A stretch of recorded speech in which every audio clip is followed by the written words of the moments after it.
સવારના 7 વાગ્યા હતા. કવિતા રસોડામાં ચા નાસ્તો બનાવી રહી હતી. બારીમાંથી આવતો તડકો તેના ચહેરા પર પડી રહ્યો હતો.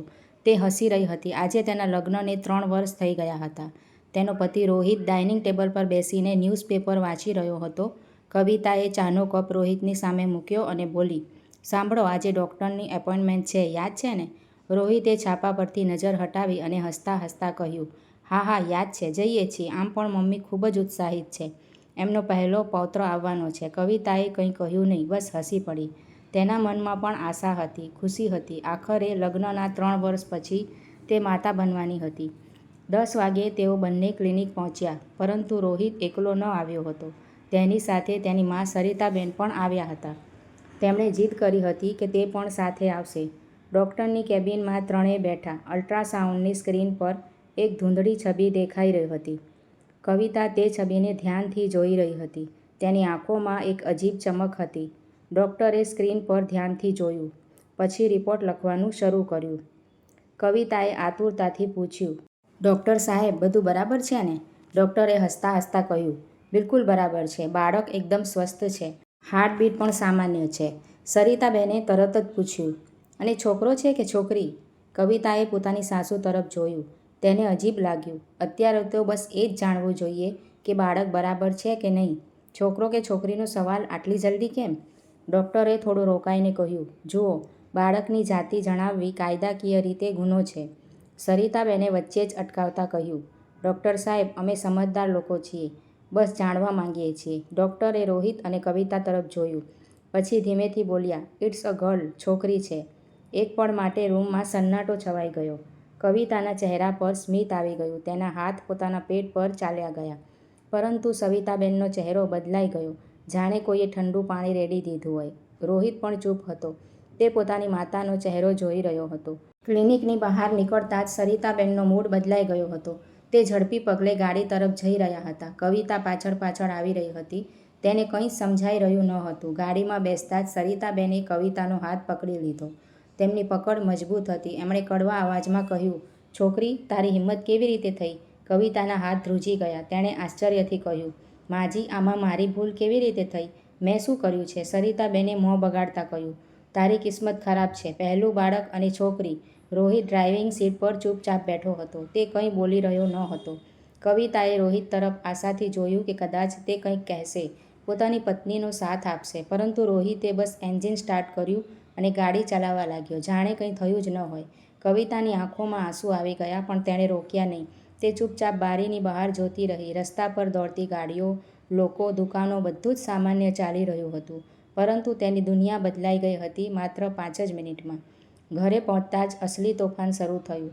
સરિતાબેન સીધા ડ્રોઈંગ રૂમમાં ગયા, જ્યાં રાઘવભાઈ, કવિતાના સસરા, સોફા પર છાપું વાંચી રહ્યા હતા. સરિતાબેને જોરથી બૂમ પાડી, સાંભળો છો? મોટી મુસીબત આવી ગઈ. રાઘવભાઈએ ચશ્મા ઉતાર્યા અને પૂછ્યું, શું થયું? બાળક તો બરાબર છે ને? બાળક નથી, બાળકી છે, છોકરી. રાઘવભાઈનો ચહેરો કઠોર થઈ ગયો. તેમણે છાપું ટેબલ પર પછાડ્યું. શું, છોકરી? આપણા ખાનદાનમાં 2 પેઢીઓથી કોઈ છોકરી જન્મી નથી. અને હવે? તેમણે કવિતાને જોઈ, જે દરવાજા પર ઊભી હતી. તેમની નજરમાં નફરત હતી, જાણે કવિતાએ કોઈ ગુનો કર્યો હોય. કવિતાના પગ ધ્રુજી રહ્યા હતા. તેને સમજાતું ન હતું કે આ બધું શું થઈ રહ્યું છે. સવાર સુધી બધું બરાબર હતું અને હવે? રોહિત પણ અંદર આવ્યો. તેણે પરિસ્થિતિ જોઈ. રાઘવભાઈએ રોહિતને કહ્યું, બેટા, તું સમજાવાને. છોકરી ઉછેરવી એટલે દહેજ આપવું. આપણા ઘરનો બોજ વધશે. પડોશીઓ શું કહેશે? સંબંધીઓ શું કહેશે? કવિતાએ છેલ્લી આશાથી રોહિત તરફ જોયું. રોહિતે ઊંડો શ્વાસ લીધો. પછી ધીમેથી બોલ્યો, કવિતા, મમ્મી પપ્પા જે કહી રહ્યા છે તે પણ સાચી વાત છે. કવિતાનું હૃદય બેસી ગયું. તેણે ધ્રુજતા અવાજે પૂછ્યું, રોહિત, આ તું શું કહી રહ્યો છે? જો હું એવું નથી ઈચ્છતો, પણ સમાજ આવો છે. છોકરીનો અર્થ છે જવાબદારી, ખર્ચ, દહેજ. કવિતાએ આશ્ચર્યથી કહ્યું, રોહિત, પ્લીઝ, આ આપણી બાળકી છે, આપણું લોહી. સરિતાબેને કડવાશથી કહ્યું, બાળક નથી, બોજ છે. અને કાલે સવારે તારી ડૉક્ટર પાસે એપોઇન્ટમેન્ટ છે. બધી વ્યવસ્થા થઈ ગઈ છે. કવિતાના કાનમાં માત્ર એક જ શબ્દ ગૂંજ્યો, એપોઇન્ટમેન્ટ. તેને સમજાઈ ગયું કે તે લોકો શું ઈચ્છતા હતા. રાત્રે કવિતા પોતાના રૂમમાં એકલી બેઠી હતી. તેના હાથ પોતાના પેટ પર હતા. આંખોમાંથી સતત આંસુ વહી રહ્યા હતા. તે પોતાની બાળકી સાથે ધીમે ધીમે વાતો કરી રહી હતી. દીકરી, તું હજી જન્મી પણ નથી અને આ ઘરના લોકો તને નથી ઈચ્છતા. પણ હું તને ઈચ્છું છું. હું તને બચાવીશ. દરવાજો ખુલ્યો. રોહિત અંદર આવ્યો. તેના હાથમાં એક કાગળ હતો, એક ચિઠ્ઠી. રોહિતે તે કાગળ પલંગ પર ફેંક્યો અને બોલ્યો, આ જો, કાલે સવારે 8 વાગ્યાની એપોઇન્ટમેન્ટ છે ડૉક્ટર રમેશના ક્લિનિકમાં. પ્રોસિજર થઈ જશે. મમ્મીએ બધી વાત કરી લીધી છે. કવિતાએ ધ્રુજતા હાથે તે કાગળ ઉપાડ્યો. તેના પર એક સરનામું લખેલું હતું અને નીચે નાના અક્ષરોમાં લખ્યું હતું, ટર્મિનેશન ઓફ પ્રેગ્નન્સી સર્વિસીસ. કવિતાના શ્વાસ થંભી ગયા. તેણે રોહિત તરફ જોયું. તે માણસ જેને તેણે પ્રેમ કર્યો હતો, જેની સાથે તેણે 7 જન્મોનો વાયદો કર્યો હતો. કવિતાએ કરગરતા કહ્યું, રોહિત પ્લીઝ, આ આપણી બાળકી છે, આપણું લોહી. હું તેને મારી ન શકું. રોહિતે કઠોર અવાજમાં કહ્યું, કવિતા, સમજવાની કોશિશ કર. આ ઘરની આબરૂનો સવાલ છે, મમ્મી પપ્પાની ખુશીનો સવાલ છે. કવિતાએ ઉઠીને રોહિતનો હાથ પકડ્યો. તેની આંખોમાં આજીજી હતી. રોહિત, તું તો ભણેલો ગણેલો છે, સારી કંપનીમાં કામ કરે છે, તને ખબર છે કે આ ખોટું છે. રોહિતે ઝટકાથી પોતાના હાથ છોડાવી લીધો. નિર્ણય થઈ ગયો છે કવિતા, અને સાંભળ, જો તે ના પાડી તો મમ્મીએ સ્પષ્ટ કહી દીધું છે કે તને આ ઘરમાંથી કાઢી મૂકશે. તારા પિયરવાળાઓને પણ કહી દઈશું કે તું અમારી વિરુદ્ધ જઈ રહી છે. આ કહીને રોહિત રૂમની બહાર જતો રહ્યો. દરવાજો જોરથી બંધ થયો. અવાજ કવિતાના હૃદયમાં ગૂંજતો રહ્યો. તે આખી રાત જાગતી રહી, છત તરફ જોતી રહી, ક્યારેક પોતાના પેટ પર હાથ મૂકતી, ક્યારેક પલંગ પર પડેલા તે કાગળને જોતી. તેના મગજમાં સવાલો ઉઠી રહ્યા હતા. જો હું ના પાડી દઉં તો? જો હું ભાગી જાઉં તો? જો હું પોલીસ પાસે જાઉં તો? પછી ડર આવી જતો, સમાજ શું કહેશે, માતા પિતા શું વિચારશે, પિયરમાં બધાને ખબર પડશે. બધાને તો કેવી રીતે મોં બતાવીશ? રાતના 3 વાગી ગયા હતા. અચાનક કવિતાને પોતાની માતાની યાદ આવી. જ્યારે તે નાની હતી ત્યારે તેની માતા કહેતી હતી, બેટા, જિંદગીમાં જ્યારે પણ મુશ્કેલી આવે તો પોતાના દિલનું સાંભળજે. દિલ ક્યારેય ખોટું નથી બોલતું. અને તેનું દિલ સ્પષ્ટ કહી રહ્યું હતું, ભાગી જા અહીંથી, તારી દીકરીને બચાવી લે. સવારે 4 વાગ્યે કવિતાએ નિર્ણય કરી લીધો. તેણે ચૂપચાપ પોતાનો કબાટ ખોલ્યો, એક નાની બેગ કાઢી, કેટલાક જરૂરી કપડાં મૂક્યા, પોતાની માતાએ આપેલા દાગીના અને પોતાના પર્સમાં જે પણ પૈસા હતા, આશરે 5,000 મૂક્યા. તેણે ડ્રેસિંગ ટેબલ પરથી પોતાના માતા પિતાનો એક ફોટો લીધો. તે ફોટો તેના લગ્નનો હતો. માતા પિતા ખુશ દેખાઈ રહ્યા હતા. તે દિવસે તેમને લાગ્યું હશે કે તેમની દીકરીની જિંદગી સુધરી ગઈ. કવિતાએ તે ફોટો બેગમાં મૂક્યો. પછી તેણે છેલ્લી વાર પોતાના રૂમ તરફ જોયું. 3 વર્ષ અહીં વિતાવ્યા હતા. કેટલી આશાઓ હતી, કેટલા સપનાઓ હતા, પણ હવે માત્ર એક જ સપનું બચ્યું હતું, પોતાની દીકરીને બચાવવી. તેણે ધીમેથી દરવાજો ખોલ્યો. બહાર અંધારું હતું. ઘરમાં બધા સૂઈ રહ્યા હતા. તેનું હૃદય ઝડપથી ધડકી રહ્યું હતું. હાથ ધ્રુજી રહ્યા હતા. તેણે ગેટની સાંકળ ધીમેથી ખોલી, અવાજ ન થાય તેનું ધ્યાન રાખતા, અને પછી તે બહાર નીકળી ગઈ. રસ્તા પર ઠંડી હવા ચાલી રહી હતી. આકાશમાં હજુ પણ તારા હતા. સવાર થવામાં હજુ વાર હતી. કવિતાએ પાછળ વળીને એકવાર તે ઘરને જોયું, પછી ઝડપી પગલે ચાલવા લાગી. તેને ખબર ન હતી કે ક્યાં જશે, કેવી રીતે જશે, પરંતુ તેને માત્ર એક વાતની ખબર હતી, તે પોતાની દીકરીને મરવા નહીં દે. સવારે 6 વાગ્યા સુધીમાં કવિતા બસ સ્ટેન્ડ પર પહોંચી ગઈ હતી. તેણે પોતાના નાના શહેરની બસ પકડી જ્યાં તેના માતા પિતા રહેતા હતા. બસમાં બેસીને તેણે બારીની બહાર જોયું. સૂરજ ઉગી રહ્યો હતો. એક નવી સવાર. તેને અચાનક વિચાર આવ્યો કે આ સમયે ઘરમાં શું થઈ રહ્યું હશે. રોહિત જાગ્યો હશે, તેને શોધી રહ્યો હશે. સરિતાબેન ગુસ્સામાં હશે, કદાચ પોલીસને ફોન કરવાની ધમકી આપી રહી હશે. પરંતુ કવિતાને હવે કોઈ ડર ન હતો. તેણે પોતાનો નિર્ણય લઈ લીધો હતો. તેણે પોતાના પેટ પર હાથ મૂક્યો અને ધીમેથી ગણગણી, દીકરી, હવે માત્ર હું અને તું, આપણે બંને, અને આપણે જીવતા રહીશું. તારો જન્મ થશે, હું તને મોટી કરીશ. બસ ચાલતી રહી. શહેર પાછળ છૂટતું ગયું અને કવિતા આગળ વધતી ગઈ. બપોરે 3 વાગ્યે કવિતા પોતાના પિયર પહોંચી. ગલીના ખૂણે એક નાનું ઘર, જ્યાં તેની માતા સુમિત્રાબેન અને પિતા રમેશભાઈ રહેતા હતા. કવિતાએ દરવાજાની ઘંટડી વગાડી. અંદરથી અવાજો આવ્યા. પછી સુમિત્રાબેન દરવાજો ખોલ્યો. માએ જ્યારે અચાનક આવેલી પોતાની દીકરીને જોઈ, બેગ લીધેલી, રડતી, થાકેલી, તો તેમની આંખો પહોળી થઈ ગઈ. સુમિત્રાબેને ગભરાઈને પૂછ્યું, કવિતા, તું અહીંયા આ સમયે? શું થયું બેટા? મા પોતાની દીકરીને અંદર લાવી, સોફા પર બેસાડી, પાણી પીવડાવ્યું. રમેશભાઈ પણ બહાર આવ્યા. તેમણે પોતાની દીકરીને આ હાલતમાં જોઈ તો સમજી ગયા કે કંઈક મોટું થયું છે. એમણે શાંતિથી પૂછ્યું, બેટા, શું થયું? રોહિતે કંઈ કહ્યું? કવિતાએ બધું જ કહી દીધું. અલ્ટ્રાસાઉન્ડ, છોકરી હોવાની વાત, સાસુ સસરાનું વલણ, રોહિતનું બદલાઈ જવું, એબોર્શનનું દબાણ, બધું જ. સુમિત્રાબેનની આંખોમાં આંસુ આવી ગયા.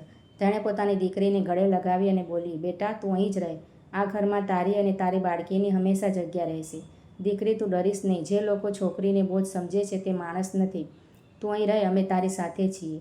કવિતાના હૃદયને શાંતિ મળી. 3 દિવસમાં પહેલીવાર તેને લાગ્યું કે તે સુરક્ષિત છે. સાંજે રોહિતનો ફોન આવ્યો. રમેશભાઈએ ઉપાડ્યો. પપ્પાજી, કવિતા ત્યાં છે, તેને પાછી મોકલો. ઘરમાં બધા પરેશાન છે, રમેશભાઈએ શાંત અવાજે કહ્યું. રોહિત બેટા, કવિતા હવે અહીં જ રહેશે. તે અને તારા પરિવારે જે કર્યું તે ખોટું હતું. મારી દીકરી અને મારી પૌત્રીને હું મરવા નહીં દઉં. જો પપ્પાજી, આ તમારા હાથની વાત નથી. હું પોલીસમાં કેસ કરી દઈશ. કવિતાને જબરદસ્તી રોકી છે તમે. રમેશભાઈએ દ્રઢતાથી કહ્યું. કર કેસ. હું પણ પોલીસમાં જણાવીશ કે તે મારી દીકરી પર એબોર્શન માટે દબાણ કર્યું. જોઈએ છીએ કોણ જેલમાં જાય છે. રોહિત ચૂપ થઈ ગયો. પછી ફોન કપાઈ ગયો. આગામી 6 મહિના કવિતા માટે સંઘર્ષના હતા. પરંતુ તે એકલી ન હતી. તેના માતા પિતાએ દરેક ડગલે સાથ આપ્યો. કવિતાએ પાડોશના બાળકોને ટ્યુશન ભણાવવાનું શરૂ કરી દીધું. નાના નાના બાળકો 5મા 6ઠા ધોરણના. દિવસમાં 4-5 બાળકો આવતા. મહિનાના 10-12 હજાર થઈ જતા. પૈસા વધારે ન હતા, પરંતુ કવિતાને શાંતિ હતી. તે પોતાના દમ પર કમાઈ રહી હતી. કોઈના પર બોજ ન હતી. કોઈનો અહેસાન ન હતો. રોહિત અને તેના પરિવારે ઘણીવાર ફોન કર્યો. ક્યારેક ધમકી આપી, ક્યારેક સમજાવી, પરંતુ કવિતા પોતાના નિર્ણય પર અડગ રહી. એક દિવસ કવિતા પોતાની માતા સાથે શાકભાજી ખરીદવા ગઈ હતી. તેનું પેટ હવે સ્પષ્ટ દેખાવા લાગ્યું હતું. લોકો જોઈને સમજી જતા હતા કે તે ગર્ભવતી છે. શાકવાળી એક આધેડ ઉંમરની મહિલાએ હસીને પૂછ્યું. બહેન, પહેલું બાળક છે શું? હા. 9 મહિના પૂરા થયા. ફેબ્રુઆરીની એક ઠંડી રાત. રાત્રે 2 વાગ્યે કવિતાને દુખાવો શરૂ થયો. સુમિત્રાબેન અને રમેશભાઈએ તરત જ કવિતાને સરકારી હોસ્પિટલ પહોંચાડી. તેઓ પ્રાઇવેટ હોસ્પિટલનો ખર્ચ ઉઠાવી શકે તેમ ન હતા. ડિલિવરી નોર્મલ હતી, પણ પીડાદાયક. આખી રાત ચાલી. કવિતા બૂમો પાડતી રહી. પરસેવે રેબઝેબ થઈ ગઈ. સવારે 6 વાગ્યે નર્સ બહાર આવી. તેના ચહેરા પર સ્મિત હતું. અભિનંદન, સ્વસ્થ બાળકી જન્મી છે. માતા અને બાળકી બંને બરાબર છે. સુમિત્રાબેન અને રમેશભાઈની આંખોમાં ખુશીના આંસુ હતા. તેઓ અંદર ગયા. કવિતા પલંગ પર સૂતી હતી, થાકેલી, નબળી, પણ તેના ચહેરા પર અદ્ભુત શાંતિ હતી. તેના ખોળામાં એક નાનકડો જીવ હતો. લાલ લાલ ચહેરો, બંધ આંખો, નાના નાના હાથ. કવિતાએ પોતાની દીકરીને જોઈ અને ધીમેથી ગણગણી. આન્યા તારું નામ. આન્યા મારી લડાઈ, મારી જીત. સુમિત્રાબેન પોતાની પૌત્રીને ખોળામાં લીધી. રડતા રડતા બોલી. આ બાળકી આપણા ઘરની રાણી છે. તેને દરેક ખુશી મળશે. રમેશભાઈ ચૂપચાપ ઊભા હતા. તેમની આંખોમાં પણ આંસુ હતા, પરંતુ તે ગર્વના આંસુ હતા. પોતાની દીકરી પર જાણે હાર ન માની. જે લડી. 2 વર્ષ વીતી ગયા. આન્યા હવે દોડતી હતી, પડતી, પછી ઊભી થતી, હસતી, રમતી. ઘરમાં તેની કિલકારીઓ ગૂંજતી રહેતી હતી. કવિતાની આંખોમાં આંસુ આવી જતા. ગર્વના આંસુ, સંતોષના આંસુ. તે જાણતી હતી કે તેણે સાચો નિર્ણય લીધો હતો. કવિતાએ ધીમે ધીમે પોતાની જિંદગી ફરીથી ઊભી કરી લીધી હતી. ટ્યુશન સિવાય તેણે એક નાનું બ્યુટી પાર્લર પણ ખોલી લીધું હતું. ઘરના એક રૂમમાં થ્રેડિંગ, વેક્સિંગ, ફેશિયલ, નાના મોટા કામ. પૈસા ઓછા હતા, પણ ઇજ્જતથી કમાયેલા હતા. કોઈના પર નિર્ભર નહીં, કોઈનો અહેસાન નહીં. એક દિવસ કવિતાના પાર્લરમાં એક સ્ત્રી આવી. પાડોશની જ હતી. તેણે કવિતાની આખી વાર્તા સાંભળેલી હતી. તે સ્ત્રીએ કહ્યું, દીદી, તમે ખૂબ બહાદુર છો. તમે તમારી દીકરી માટે બધું છોડી દીધું. કવિતાએ હસીને કહ્યું, મેં કંઈ નથી છોડ્યું. મેં માત્ર ખોટા લોકોને છોડ્યા છે. મારી દીકરી મારી દુનિયા છે. એ જ સાંજે કવિતાના ઘરનો દરવાજો ખખડ્યો.